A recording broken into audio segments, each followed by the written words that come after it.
back with my favorite car, the 2013 Tesla Model S P85 that I bought for $7,800 from a dealer auction with only 269,000 miles on the odometer. So in case you haven't seen the other videos of the car, well, here it is. This is my new to me, well, it's not so new to me anymore. This car and I have gotten very personal with one another. I've ripped into its wiring and I've added a toggle switch for the heater because, well, the heater didn't work. And we are going to come back in a separate video and we are going to try to fix the heater by replacing the PTC unit, which is kind of a bear to get to. It's buried in there, but thankfully the part was only $135 used on eBay, guaranteed to be good, of course. And that's the name of the game here. It was a cheap car. It was a secondhand car. It's a one owner. I'm going to tell you the story about the car, all the stuff that's been replaced, and how much all of this stuff cost, and the story of how Tesla lied to the previous owner, and he ended up buying a brand new Tesla because of what they told him. Now, currently, I got the Tesla with 269,000 miles on. I have been daily driving this Tesla ever since. And it currently has, it just crossed, what is it, 270,012 miles. 270,000 miles on the odometer currently. Everything still works relatively well with the exception of the heater. We noticed that the blower motor did not work when we got the vehicle, and we found boxes and receipts in the car. Somebody had already paid for used parts, a blower motor and a blower motor resistor, had them replaced, and it did not fix the problem because, generally speaking, a parts cannon is not the solution to electrical problems. It helps to really get in and start diagnosing things. The problem is Tesla doesn't give you very many options for diagnosing things. So here's what I'm going to do. I'm going to show you how you can, where is it? Software. Where is it? Service. Software. Right here. You can go in and actually diagnose this car from the computer itself. You hold this right here. Then it's going to ask for an access code. Simply type service, S-E-R-V-I-C-E. Hit OK. And suddenly, watch this. The whole car is going to go into service mode. Bingo. Look at that. Service mode. Service mode. At this point, you can go to this little wrench icon right here, and you can find anything wrong with the car. So here are your service alerts. And here's what, I've got a few. You know, it's just got a couple of minor, little alerts. Let's not focus on any of these and only focus on these right here.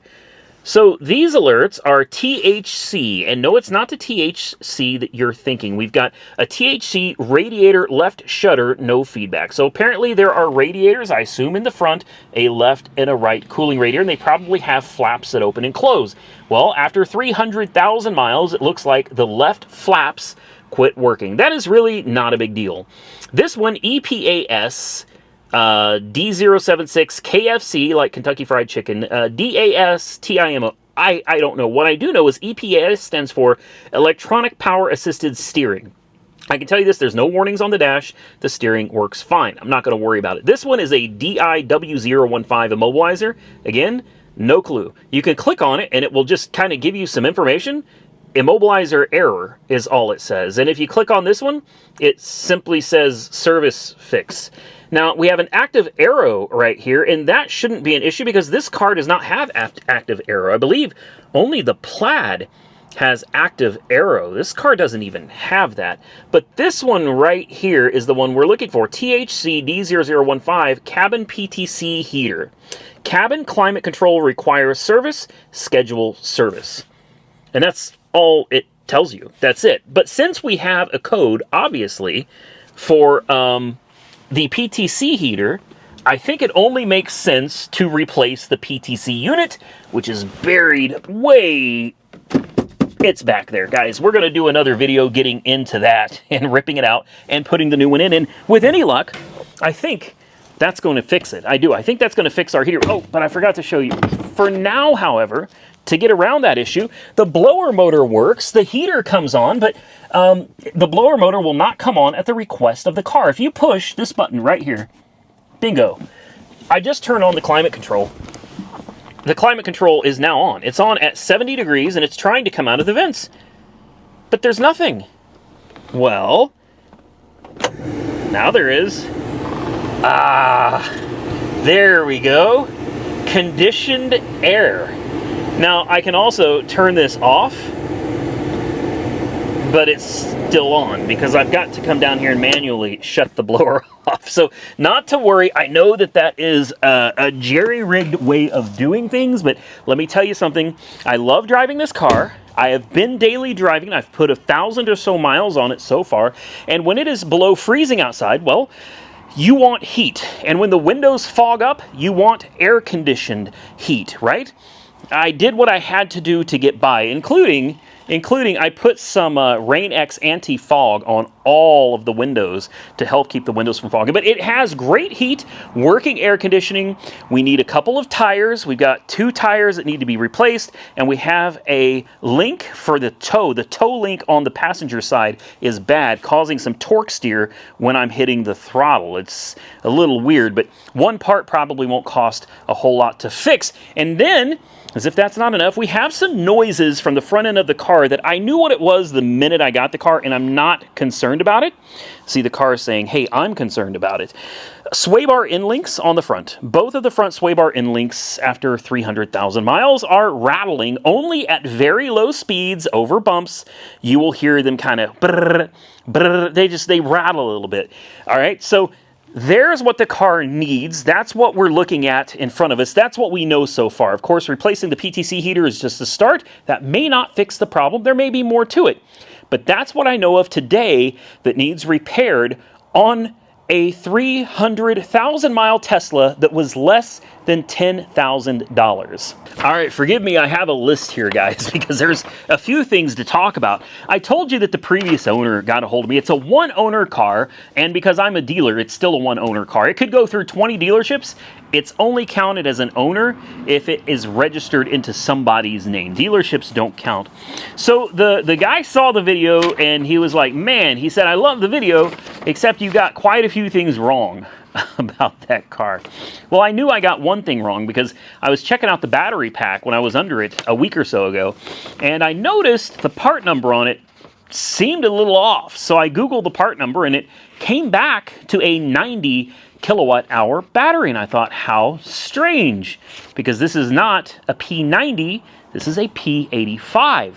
Well, the gentleman said, can I call you and fill you in on some of the details? And I said, absolutely. And I'll be honest with you, the car has had more work than I thought that it did. With that said, for almost 300,000 miles, really not that bad. So here we go. I'm not putting these in any specific order of failure, just these are things that went wrong that he had to fix. One was a DC to DC charging inverter. The car would not charge, and that cost him $2,000. And I believe that DC to DC is kind of back here, over somewhere around the charging port, around the hatch area, something like that. Now this is interesting. The front rattling noise. I'm going to save that for last, because that is where Tesla lied to him. And that was what helped him make the decision. He thought that this car was done, it was over with and finished, so he bought another Tesla, a brand new Model S. So we're going to save what happened there till the end. These screens on this, or at least the main screen, the big screen, the computer screen that basically controls everything, he replaced it. Here's the thing, he told me that they replaced it with an MCU2. I'm not sure that this is an MCU2 unit. I could be wrong. I need to check into that a little bit further. But I don't think this is MCU2. I think they replaced it with another MCU1. Basically, it had the delaminating all over it, and eventually, he said, it just stopped working. So that cost him $1,800. But there's a plus side to this. He paid $1,800 out of pocket. Apparently there was a one of those lawsuits, a class action lawsuit filed, and Tesla lost, so they had to give him his money back. So ultimately, He got the screen replaced and he got a refund. So the screen was free. Whether it's an MCU 1 or 2, doesn't really matter. He got it replaced for free. 4 door handles. Door handles are notoriously problematic on these cars, guys. I've seen cars with 150,000 miles that have had 8 door handles replaced. This car's only had 4. He said the reason that is because he put the indestructible door handles on it and he's never had a problem with them again. So 4 door handles. Don't know how much that costs, but those, if you get it done at the service center, those can be pricey, probably $500, $700 a piece. Here's something for you. The motor, the actual drive unit on this has been replaced, but here's the kicker. It was replaced under warranty during a preventative maintenance visit. That's right, he took it in for just regular maintenance, and I know people think there's no maintenance involved. There is. You have to lube the brakes. Believe it or not, the brakes are used very rarely on these cars, and they'll actually rust and stick into place. You've got to keep things moved, lubed up under the car. They require alignments. They do require tires, and other than that, there's not a whole lot. There's not a lubable suspension under there. There's no oil changes, no air filters, serpentine belts, spark plugs. There's like nothing. If I'm going on a road trip, I don't need to bring oil or antifreeze or transmission fluid and power steering fluid or a jumper pack. I don't bring anything. What are you going to bring? A battery charger? Maybe. But anyway, he had the motor replaced, and he said he didn't even know that there was anything wrong with the motor.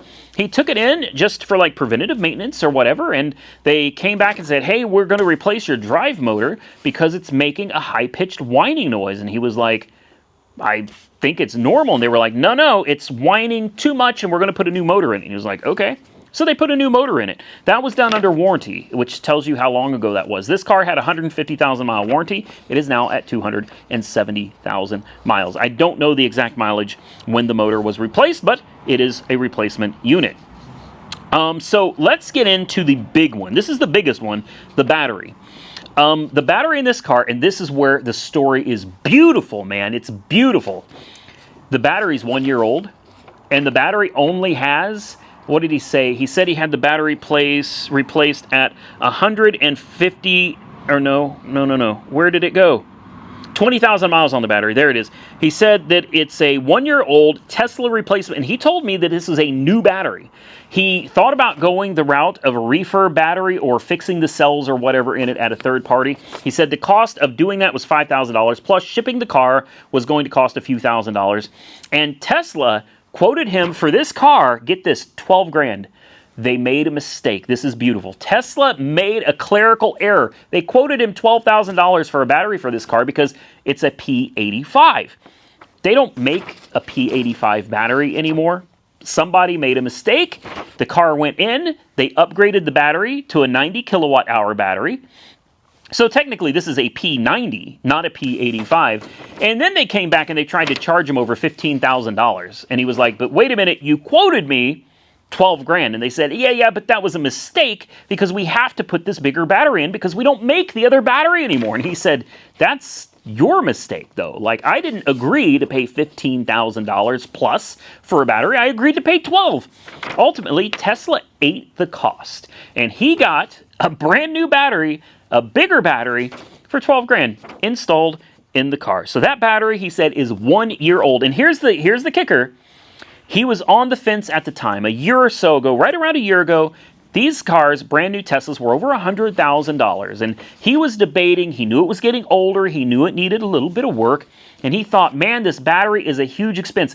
Until that expense, there was nothing really all that expensive that he had to fix on the car out of his own pocket. Nothing crazy. It was a big expense for sure, but 12 grand after almost 300,000 miles of service. That's really not that bad, especially when you consider charging these things costs almost nothing from home. So he had a decision to make. Was he going to fix the car and keep it and continue driving it? Paid off. He paid this car off 5 years ago. He owned the car for 10 years, and he loved, as you can tell by the mileage, every single minute of it. Well, he gave it some thought, and he determined $12,000 was better than shelling out $100,000 for a new car and having to take out a whole nother loan and going through that whole mess again, so he replaced the battery pack. Understandable. Good decision. That's a very smart financial decision. One that I would not have made, because I would have just gone out and been like, yeah, just give me the latest and greatest. I'll pay for another 7 years. That's fine. The guy's obviously a lot smarter than me. He fixed his car, and he was enjoying his car, but there's some noise coming from the front end, right? So anyway, battery, 90 kilowatt hour. Before I forget, 90 kilowatt hour. He paid $12,000 for it, 20,000 miles-ish on the new battery.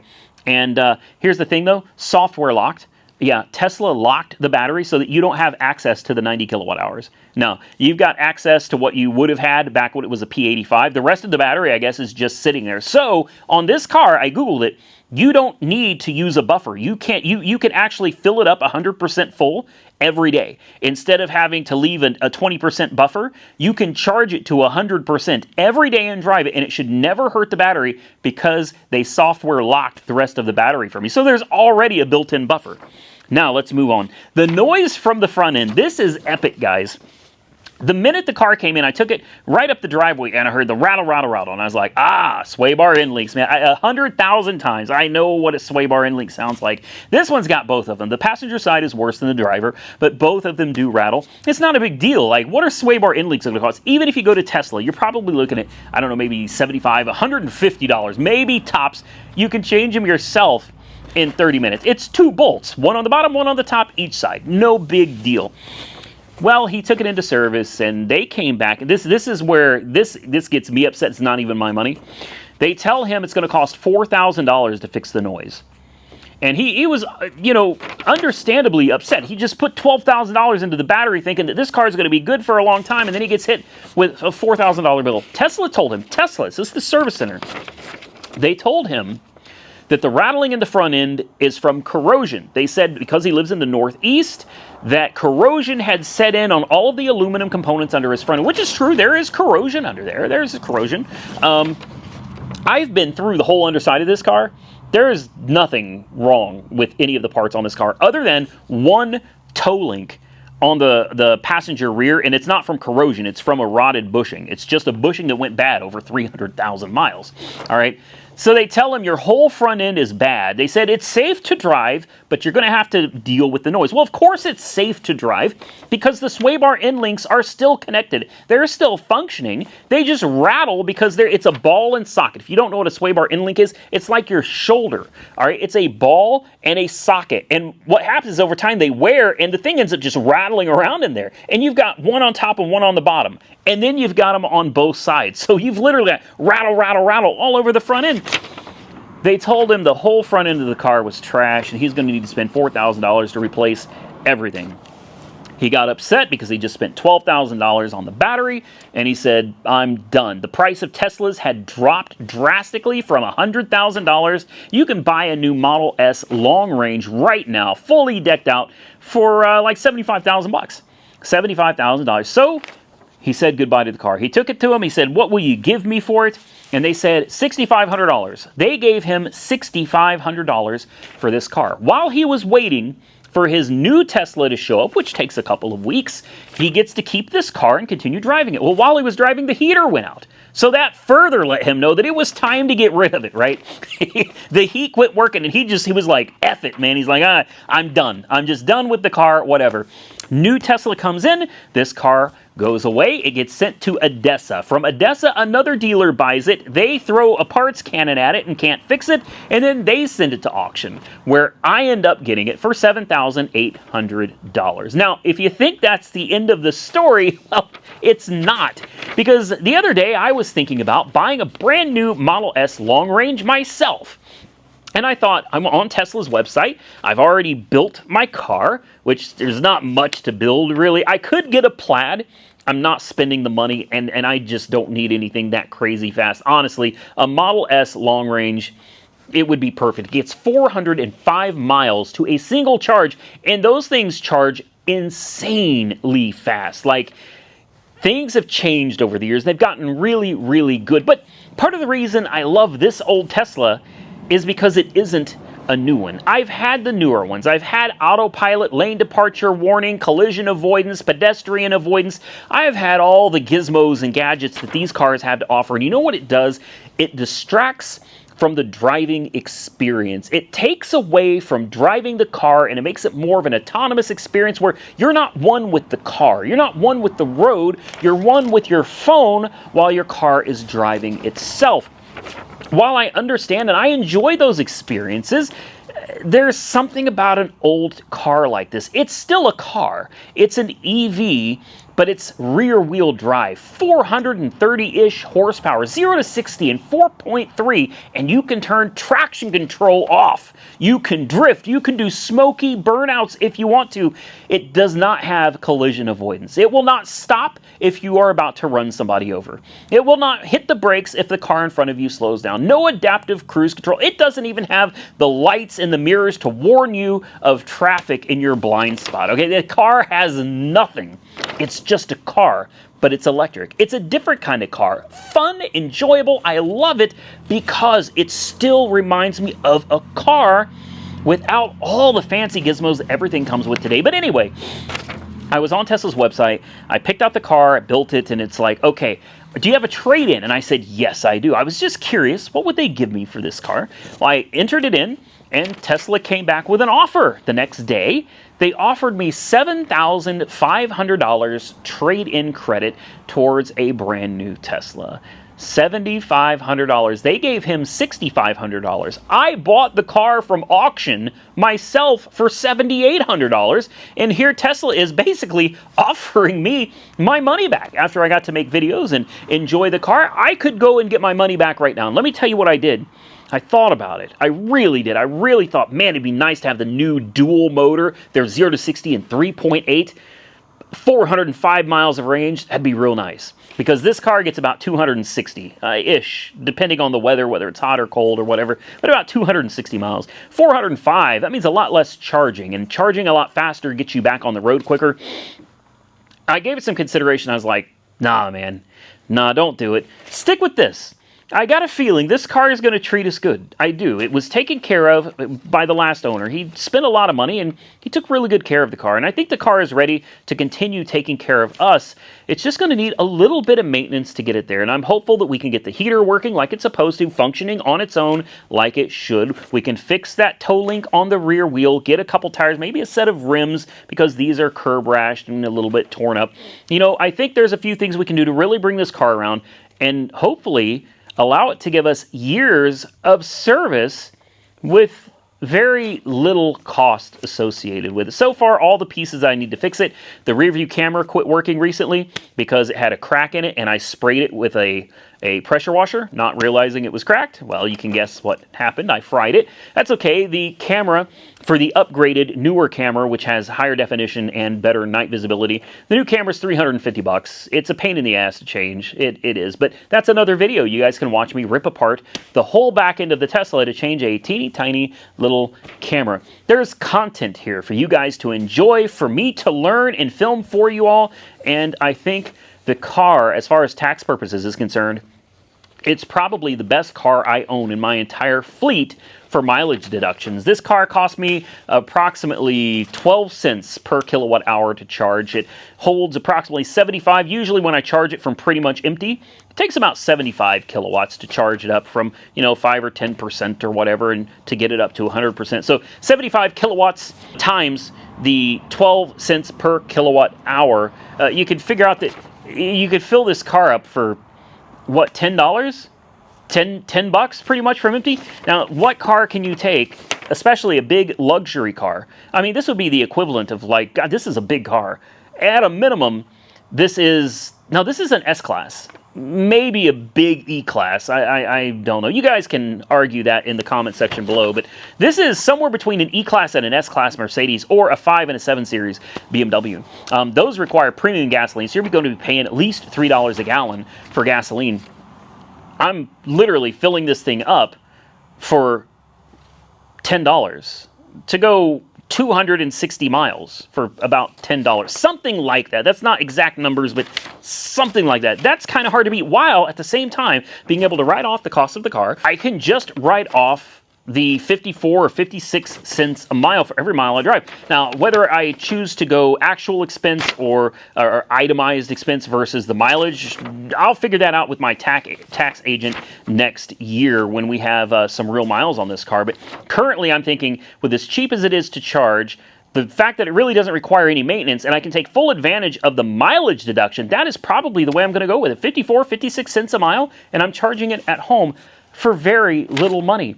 It's a hard deal to beat. Well, with that said, guys, I think I'm going to get out of here. It's time for me to hit the road. I got to head home, try to get some sleep, and Monkey Wrench Mike and I are heading to Indiana in the morning, and I'm doing it with a bad passenger side toe link, 2 bad tires, in the freezing cold. We're supposed to have like ice and snow and all kinds of stuff heading, because today is January the 11th. So we've got a massive storm pushing through the United States right now, and we are taking the Toyota Prius and we're taking the Tesla Model S, and we are going to basically race them through some awful weather, and we're going to see who gets to Terre Haute, Indiana first, and then who gets back to Oklahoma first, and then we're going to compare how much it costs to charge this car there and back versus how much it costs to drive a teeny tiny Prius all the way there and back, to figure out which car is cheaper and which one ultimately do we think is better.